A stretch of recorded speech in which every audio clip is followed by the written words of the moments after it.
তো চলো তোমাদের সাথে একজনের আলাপ করাই। তো বলুন হরিদা, হ্যাঁ, বলছি কটার সময় উঠছেন আপনি? 7টা। 7টা। তারপর স্নান, তারপরে হ্যাঁ, তারপর স্নান। তারপরে পায়খানা গেছি, হুম। তারপরে স্নান করছি, লোক সেবা করছি, তারপরে খাওয়া দাওয়া করছি, দিয়ে আসছেন মন্দিরে? তারপরে মন্দিরে আসছি। আচ্ছা, সব দিন এরকম ভোরেই উঠেন? হুম, বয়স কত হবে? 99। 99? হ্যাঁ,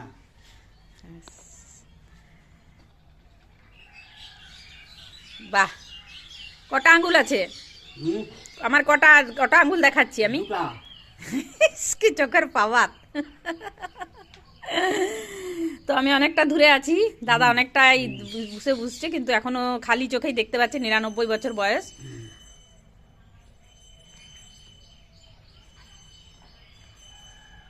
টাটা করে দিন সবাইকে। Tata tata.